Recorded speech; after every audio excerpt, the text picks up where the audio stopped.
আসসালামু আলাইকুম ওয়া রাহমাতুল্লাহি ওয়া বারাকাতুহু। আলহামদুলিল্লাহি রাব্বিল আলামিন ওয়াসসালাতু ওয়াসসালামু আলা সাইয়্যিদিল আমবিয়া ওয়াল মুরসালিন ওয়া আলা আলিহি ওয়া আসহাবিহি আজমাইন।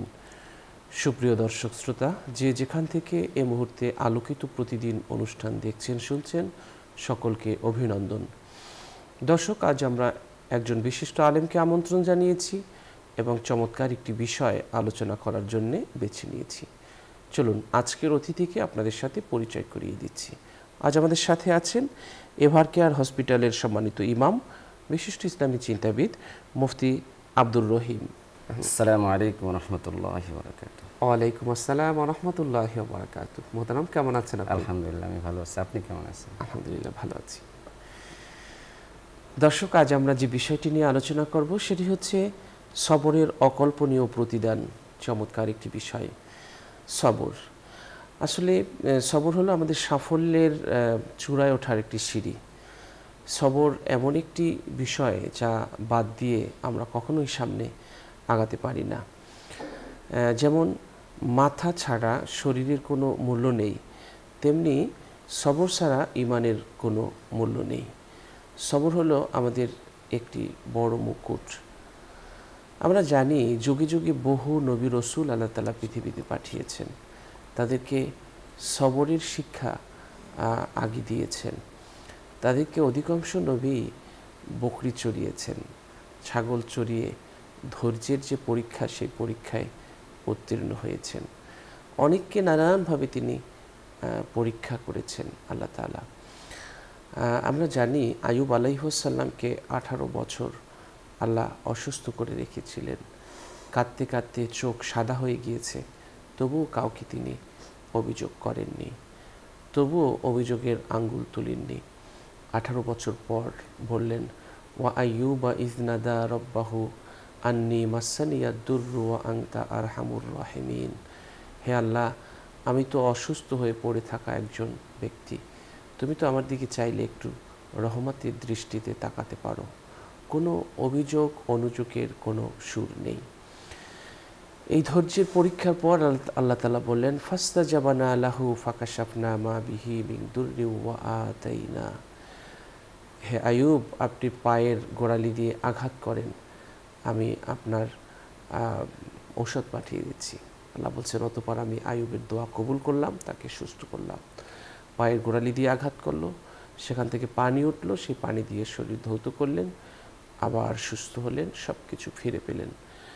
তো তাফসিরে এসছে, যখন সব কিছু পেলেন তখন আকাশ থেকে স্বর্ণের প্রজাপতি বৃষ্টির মতো বর্ষণ হতে থাকলো। তো স্বর্ণের প্রজাপতি কুড়িয়ে এক একটি স্তূপ দিতে লাগলেন। তখন আল্লাহ তাআলা বললেন, আইয়ুব, আপনি কি এখন পরিতৃপ্ত হয়েছেন? আইয়ুব আলাইহিস সালাম বললেন, হে মহিমাময় প্রতিপালক, আপনার নেয়ামত পেয়ে কি কেউ তৃপ্ত হতে পারে? আপনার নেয়ামত তো মহান, যত আপনি দিবেন ততই সে চাইবে। তো ধৈর্য আমাদের জীবনের গুরুত্বপূর্ণ একটি বিষয়। নবীজি বলেছেন, ধৈর্যের চেয়ে কল্যাণকর এবং ব্যাপক কোনো কিছুর কাউকে দান করা হয়নি। বুখারী শরীফ। শেখ সাদি রহমতুল্লাহি আলাইহি বলেন, ধৈর্য আল্লাহর সবচেয়ে বড় দান হওয়ার যে কারণ, সেটা হলো এটি বান্দার সব বিষয়ের সঙ্গে সম্পৃক্ত। সর্বাবস্থায় বান্দাকে ধৈর্য ধারণ করতে হয়। আল্লাহর আনুগত্যে অটল থাকার জন্য ধৈর্য ধারণ করতে হয়, যাতে সেটি সুন্দরভাবে পালন করা যায়। আল্লাহর অবাধ্যতায় লিপ্ত না হওয়ার জন্য ধৈর্য ধারণ করতে হয়, যাতে সেটি ত্যাগ করা যায়। আল্লাহর পক্ষ থেকে আসা কষ্টকে তাকদীরের ফয়সালার উপর ধৈর্য ধারণ করতে হয়, যাতে মন সেটির প্রতি বিদিষ্ট না হয় পড়ে, অর্থাৎ সেটার জন্য যেন অসন্তুষ্ট না হয়, বরং ধৈর্য ধারণ করতে হয়। কোনো নেয়ামত লাভের পরেও যাতে খুশির আনন্দে মন অহংকারী না হয়ে পড়ে, এতে নেয়ামতের পূর্ণ কৃতজ্ঞতা জ্ঞাপন করা সম্ভব হয়। অতএব ধৈর্য সর্বাবস্থায় আবশ্যকীয়। ধৈর্যের মাধ্যমে সফলতা লাভ করা হয়। আল্লাহ বলেছেন, হে ঈমানদাররা, তোমরা ধৈর্য ধারণ করো, ধৈর্য ধারণের প্রতিযোগিতা করো, সর্বদা যুদ্ধের জন্য প্রস্তুত থাকো, আল্লাহকে ভয় করো, তাহলে হয়তো তোমরা সফল কাম হবে। সূরা আল ইমরান 200 নং আয়াত। দর্শক, আমরা ধৈর্য ধারণ করব, ধৈর্যের চর্চা করব, ধৈর্য শিখব, অন্যকে ধৈর্য ধারণ করতে শেখাবো। চলুন ধৈর্যের অকল্পনীয়, সবরের অকল্পনীয় প্রতিদান বিষয়টি নিয়ে আলোচনা শুনছি আজকের অতিথির কাছ থেকে। জি মোহতারাম। নাহমাদুহু ওয়া নুসাল্লি আলা রাসূলিহিল কারীম, আম্মা বা'দ। ফাআউযু বিল্লাহি মিনাশ শাইতানির রাজীম। বিসমিল্লাহির রহমানির রহিম। মা আসাবা মিন মুসিবাতিন ইল্লা বিইذনিল্লাহ ওয়া মান ইউমিন বিল্লাহি ইয়াহদি কলবাহু ওয়াল্লাহু বিকুল্লি শাইইন আলীম। সাদাকাল্লাহুল আলিয়্যুল আযীম। আলহামদুলিল্লাহ, আমাদের আজকের গুরুত্বপূর্ণ বিষয় সবর সম্পর্কে আলোচনার জন্য আমাদের একত্রিত করার জন্য আমাদের পরিচালনা পর্ষদ এবং আমাদের দর্শক শ্রোতা সবাইকে আন্তরিক মোবারকবাদ জানাই। ধৈর্য সম্পর্কে আলোচনা শোনার আগে আমাদের ধৈর্যচ্যুতি কেন ঘটে সেটা নিয়ে একটু আলোচনা শোনা দরকার। আমি যখন কোনো বিষয়ের উপরে কোনো বিষয় এমনভাবে জড়িয়ে পড়ি যেই জড়ানো বিষয় থেকে বের হতে পারি না, যেটাকে আমি মুসিবত হিসেবে গণ্য করি, এটা আল্লাহ পাক রব্বুল আলামিনের পক্ষ থেকে অনেক বড় রহমত। কিন্তু আমি মনে করছি সেটা আমার উপর অকল্পনীয়, অবর্ণনীয় মুসিবত। এই মুসিবত যখন আসতে থাকে, এমনভাবে তসবির দানার মতো আসতে থাকে, একটার পর একটা, একটার পর একটা, একটার পর একটা, এমনভাবে আসে সেটা আর বন্ধ হতেই চায় না, তখন আমার ধৈর্যচ্যুতি ঘটে যায়। আল্লাহ পাক রব্বুল আলামিন সূরা তাগাবুনের 11 নম্বর আয়াতে বলেন, মা আসাবা মিন মুসিবাতিন ইল্লা বিইذনিল্লাহ।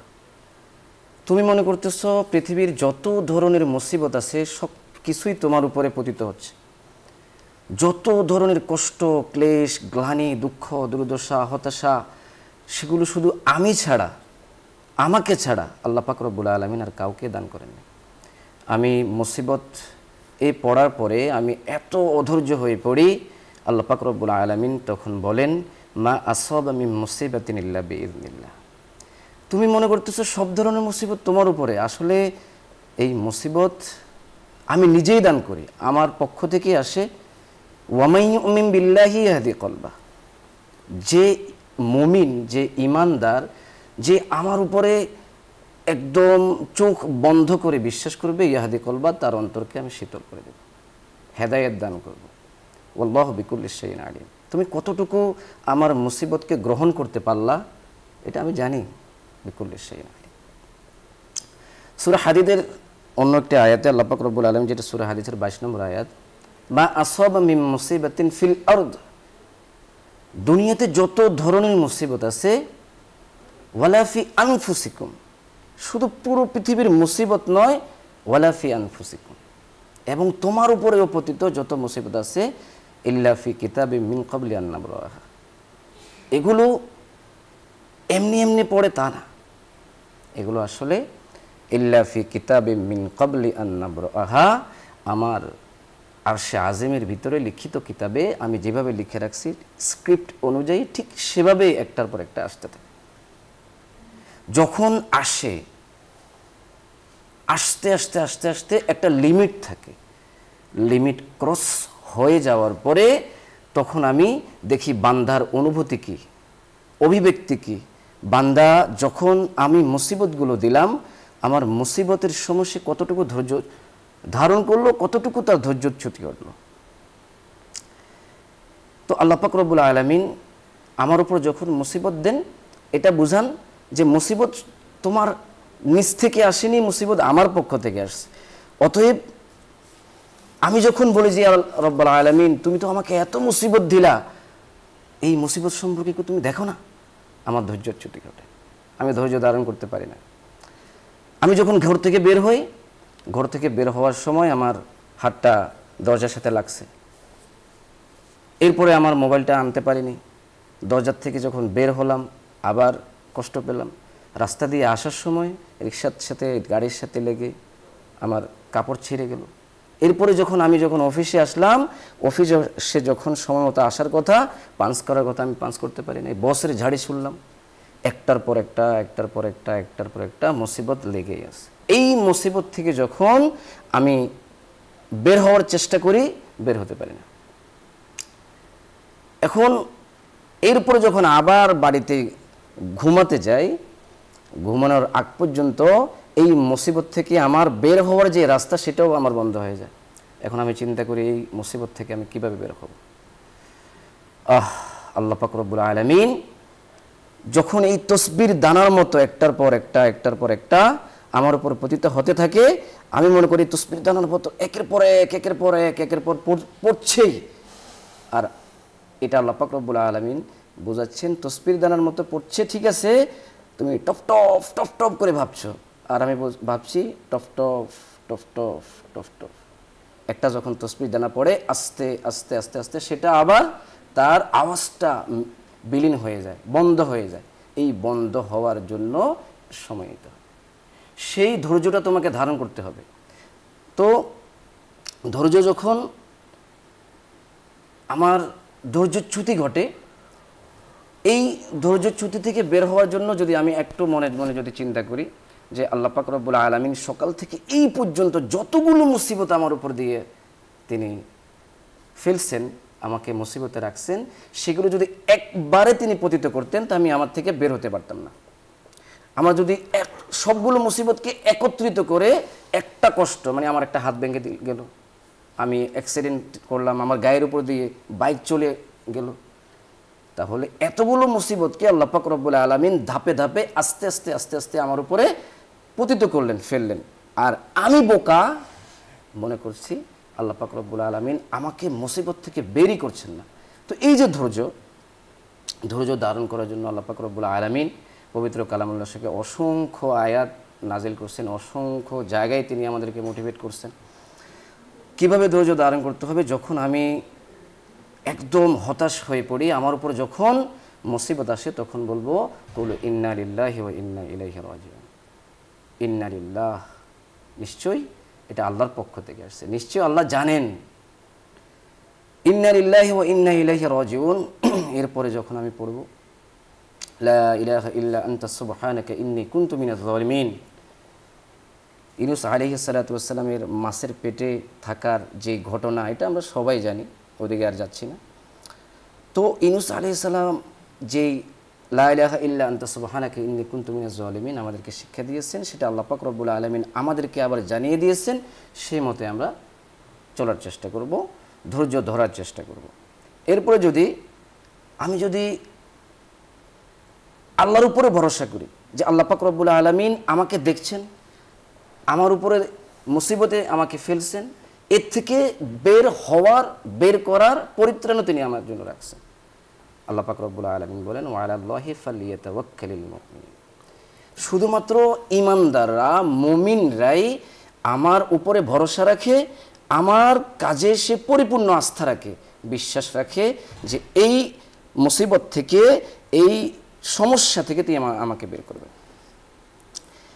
আমি সর্বশেষ পরিস্থিতির জন্য নিজেকে তৈরি করব, ধৈর্য ধরব। কেন? ফাইন্না মাআল উসরি ইউসরান, ইন্না মাআল উসরি ইউসরান, কারণ কষ্টের মাঝেই আমার স্বস্তি, কষ্টের পরেই আমার শান্তি।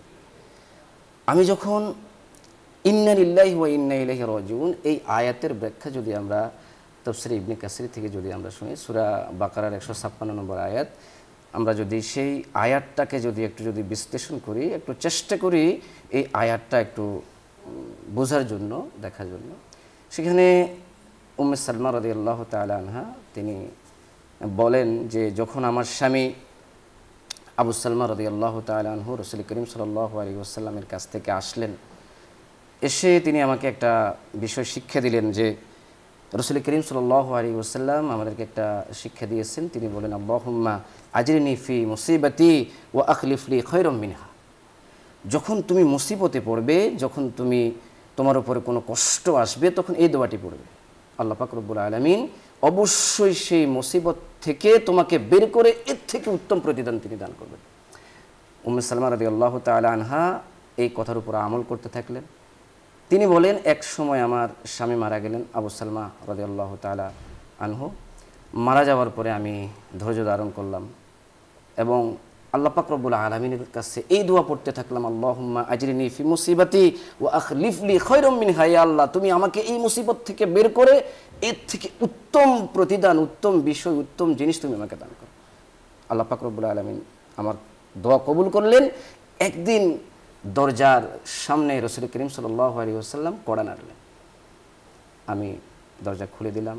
অনেক কথাবার্তার পরে রাসূল করিম সাল্লাল্লাহু আলাইহি ওয়াসাল্লাম সরাসরি আমাকে বিয়ের প্রস্তাব দিলেন। আমি জানালাম, ইয়া রাসূলুল্লাহ, আমি তো বৃদ্ধা হয়ে গেছি, আপনার যে কাজ করার কথা, এই যে আমি ভয়, আপনার যে সেবা করার কথা, সেটা আসলে আমার করার ক্ষমতা নেই, আমি কীভাবে সেবা করব আপনার? রাসূল করিম সাল্লাল্লাহু আলাইহি ওয়াসাল্লাম হেসে বললেন, আমিও তো বৃদ্ধ হয়ে গেছি। ইয়া রাসূলুল্লাহ, আমরা তো দুইটা সন্তান আছে, সে সন্তানগুলো কি করবে? তোমার সন্তানই তো আমার সন্তান। আল্লাহু আকবার। রাসূল করিম সাল্লাল্লাহু আলাইহি ওয়াসাল্লাম সরাসরি প্রস্তাব দেওয়ার পরে উম্মে সালমা রাদিয়াল্লাহু তাআলা আনহা তিনিও গ্রহণ করে ফেললেন এবং তিনি আল্লাহ পাক রব্বুল আলামিনের কাছে শুকর আদায় করলেন যে, ইয়া আল্লাহ, তুমি আমাকে আমার স্বামীর মৃত্যুর পরে যে আমি মুসিবতে যে পড়লাম, সেই মুসিবতের পরে তো আমি তোমার কাছে দোয়া করলাম, ধৈর্য ধারণ করলাম, এই ধৈর্য এমনভাবে তুমি আমাকে প্রতিদান দিলা যে আমার স্বামী থেকে উত্তম প্রতিদান রাসূল করিম সাল্লাল্লাহু আলাইহি ওয়াসাল্লামকে দান করলাম। সুবহানাল্লাহ। মহতারাম, দেখেন, আমরা আরেকটি ঘটনা আমরা উল্লেখ করতে পারি, আমাদের তলহা রাদিয়াল্লাহু তাআলা আনহুর ঘটনা। অবশ্য আপনি জানেন।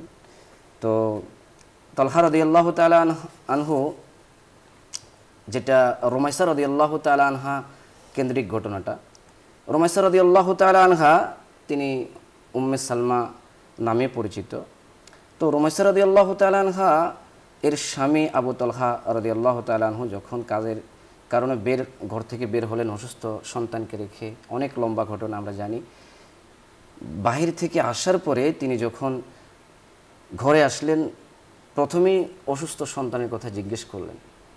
জিজ্ঞেস করার পরে অনেক সময় উম্মে সালমা রাদিয়াল্লাহু তাআলা আনহা কাটিয়ে দিলেন যে হ্যাঁ, সন্তান আসছে, তার জায়গা মতো আছে।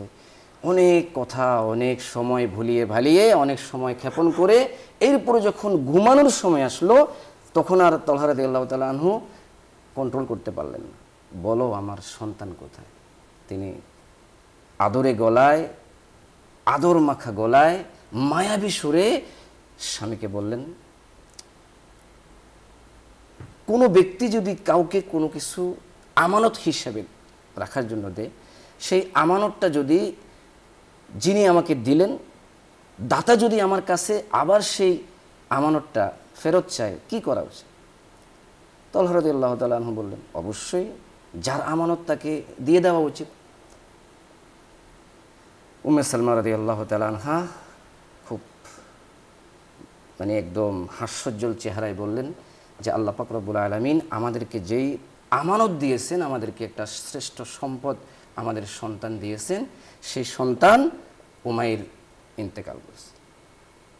বিষয়টা এমন ছিল, উম্মে সালমা রাদিয়াল্লাহু তাআলা আনহা তার সন্তান মৃত্যুর পরে হা হুতাশ না করে, বেশি কান্নাকাটি না করে, এরপরে তাকে সুন্দরভাবে গোসল দিয়ে একেবারে নিজের হাতে কাপড়ের কাপড় পরিয়ে পাশের ঘরে রেখে দিলেন। এরপরে এই সন্তান স্বামীকে একেবারে আসার পরে পুরো ঘটনা বললেন না, আস্তে আস্তে ধাপে ধাপে বললেন। আল্লাহ পাক রব্বুল আলামিন যেমন মুসিবতটা আমার উপর ধাপে ধাপে ধাপে ধাপে ফেলেন, ঠিক ধাপে ধাপে ধাপে ধাপে স্বামীকে সেই মুসিবত ধরার সহ্য ক্ষমতার ভিতরে নিয়ে আসলেন। এরপরে রাবি বলেন, আনাস রাদিয়াল্লাহু তাআলা আনহু রাসূল করিম সাল্লাল্লাহু আলাইহি ওয়াসাল্লামের কাছে সকালবেলা আবু তলহা রাদিয়াল্লাহু তাআলা আনহু তার সন্তানকে নিয়ে গেলেন। ইয়া রাসূলুল্লাহ, রাত্রের এই ঘটনা ঘটছে। রাসূল করিম সাল্লাল্লাহু আলাইহি ওয়াসাল্লাম তাদের জন্য দোয়া করলেন। রাবি বলেন, রিওয়ায়াতকারী বর্ণনাকারী সাহাবী বলেন যে এরপরে তালহার ওরস থেকে 9টি সন্তান আল্লাহ পাক রব্বুল আলামিন দুনিয়াতে পাঠাইছেন।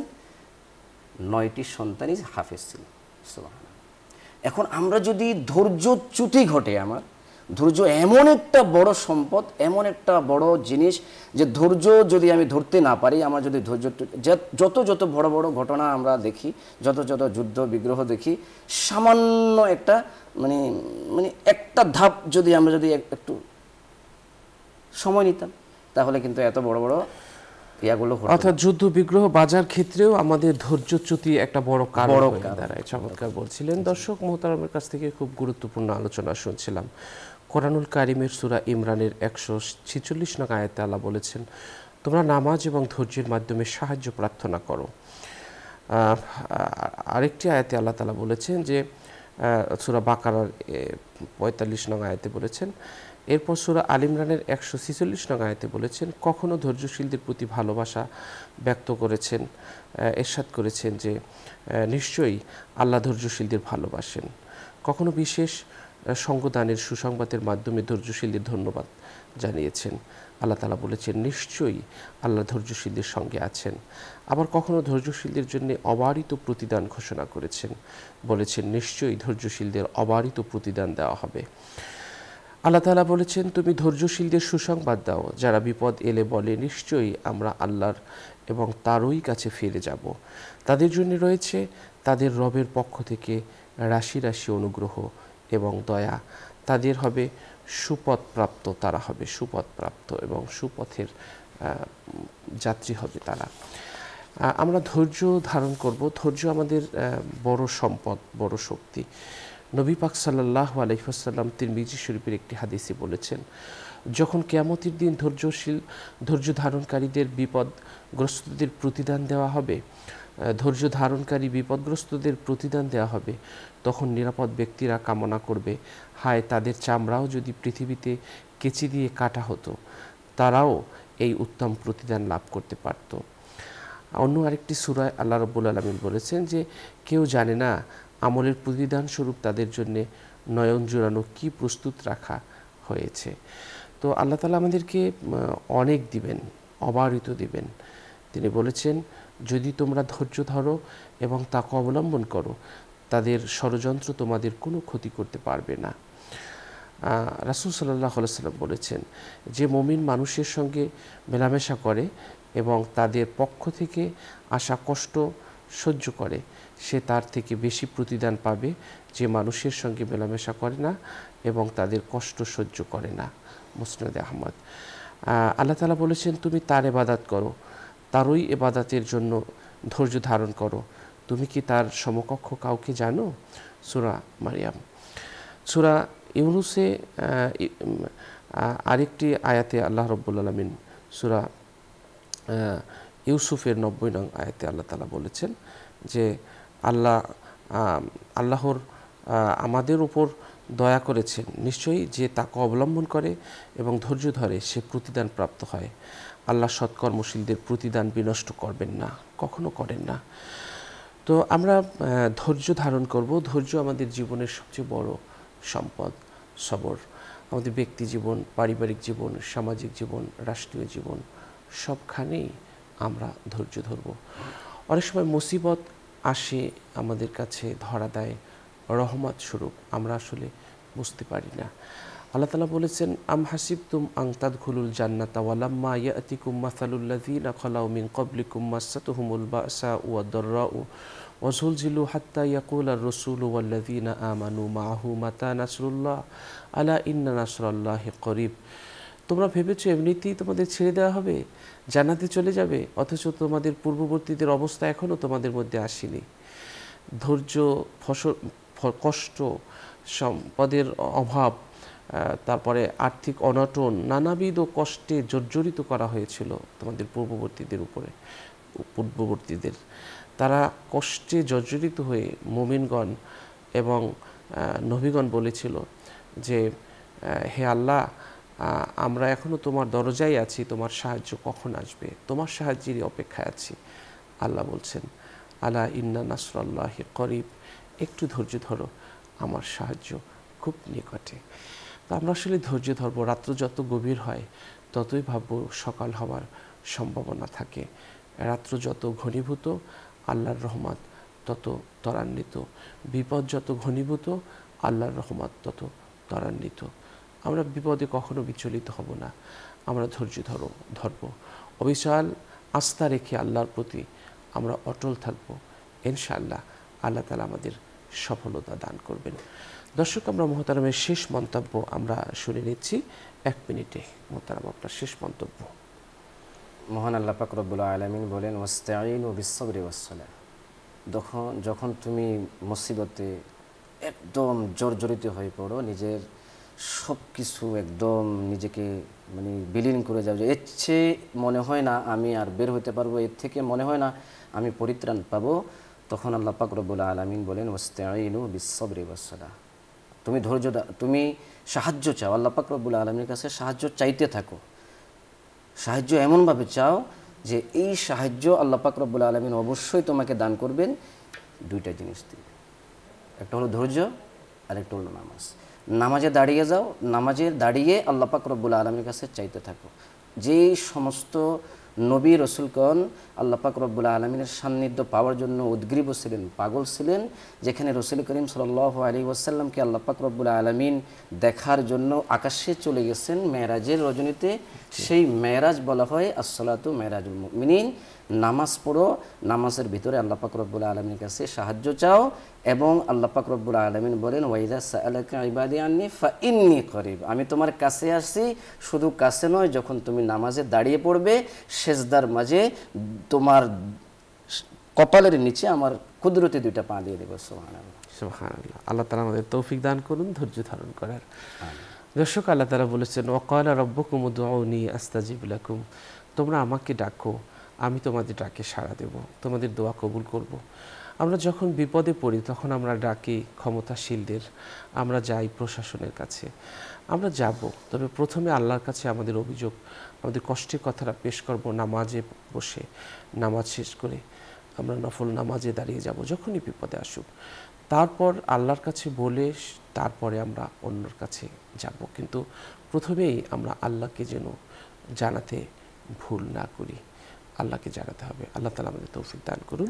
আমিন। দর্শক, আমরা একটি মোনাজাত করব, আপনারা চাইলে আমাদের সাথে মোনাজাতে শরীক হতে পারবেন। আল্লাহুম্মা সাল্লি আলা সাইয়্যিদিনা ওয়া নাবিয়িনা ওয়া শাফিয়িনা ওয়া হাবিবিনা মাওলানা মুহাম্মদ সাল্লাল্লাহু আলাইহি ওয়া আলা আলিহি ওয়া আসহাবিহি ওয়া বারাকা ওয়া সাল্লাম। আলহামদুলিল্লাহ, আলহামদুলিল্লাহি রাব্বিল আলামিন, ওয়াসসালাতু ওয়াসসালামু আলা سيد الأنبياء والمرسلين وعلى آله وأصحابه أجمعين। رب العالمين মহিয়ান গরিয়ান সর্বশক্তিমান মেহেরবান দয়ালু দাতা, জীবনে অনেক গুনাহ করেছি, গুনার বোঝা নিয়ে আপনার শাহী দরবারে ভিখারির মতো, কাঙ্গালের মতো, অভাবীর মতো, গুনাহকারী খাতাকারী আপনার শাহী দরবারে হাত তুলেছি। জানা অজানা শিরক বেদাত, শয়তানের ধোঁকা, নফসের তাড়নায় পড়ে যত গুনাহ করেছি গো আল্লাহ, তুমি দয়া করে আমাদের জিন্দেগীর সবগুলো গুনাহ মাফ করে দাও। জীবনের সব গুনাহ নেকে পরিণত করে দাও, নেক মকসুদ পূর্ণ করে দাও। আসমান জমিনের বালা মুসিবতের তীব্রতা ভেঙে দাও। সকল প্রতিবন্ধকতার চড়াই উতরাই পেরিয়ে তোমার পথে অটল থাকতে পারি, নবীজির আদর্শ জীবনে ধারণ করতে পারি, সেই তৌফিক তুমি আমাদেরকে নসিব করে দাও গো আল্লাহ। আল্লাহ গো, তোমার এই সাজানো বাগান পাহারা দিয়েছি, একদিন সব ছেড়ে যখন ডাক দিবে চলে যেতে হবে গো আল্লাহ। স্নেহের মায়ায় কবরস্থানের গাছগুলো লুটিয়ে পড়বে, পড়ে থাকবো জনম জনম, ওখানে সবাই থাকবে, কেউ খবর নেবে না, কারো সাথে যোগাযোগ করার সুযোগ হবে না। দুনিয়ার জীবনে কোনো বিপদে পড়লে মা বাবা বন্ধু বান্ধব বিপদ থেকে বাঁচানোর জন্য চেষ্টা করে। কবর দেশে কোনো কষ্ট বিপদ হলে কে যাবে? আল্লাহ। আল্লাহ তোমার কাছে ফরিয়াদ, আল্লাহ কবরের আযাব তুমি বন্ধ করে দিও, কবরের সাথী বাতির ব্যবস্থা করে দিও, কবরের সাথে জান্নাতের সংযোগ সৃষ্টি করে দিও। সুবহানা রাব্বিকা রাব্বিল ইজ্জাতি আম্মা ইয়াসিফুন ওয়া সালামুন আলাল মুরসালিন। আল্লাহ এই প্রতিষ্ঠানের পৃষ্ঠপোষক বসুন্ধরা গ্রুপের চেয়ারম্যান, তাকে নেক হায়াতে তৈয়বা দান করুন। এই প্রতিষ্ঠান আল্লাহ জাতির খেদমতের জন্য কবুল আর মঞ্জুর করুন। সুবহানা রাব্বিকা রাব্বিল ইজ্জাতি আম্মা ইয়াসিফুন ওয়া সালামুন আলাল মুরসালিন ওয়ালহামদুলিল্লাহি রাব্বিল আলামিন। আমিন আমিন আমিন। আসসালামু আলাইকুম। দর্শক, আমাদের সাথে দীর্ঘ সময় থাকার জন্য অনেক অনেক ধন্যবাদ। আমরা আজ এখানেই শেষ করছি। আল্লাহ হাফেজ। আসসালামু আলাইকুম ওয়া রাহমাতুল্লাহি ওয়া বারাকাতুহু।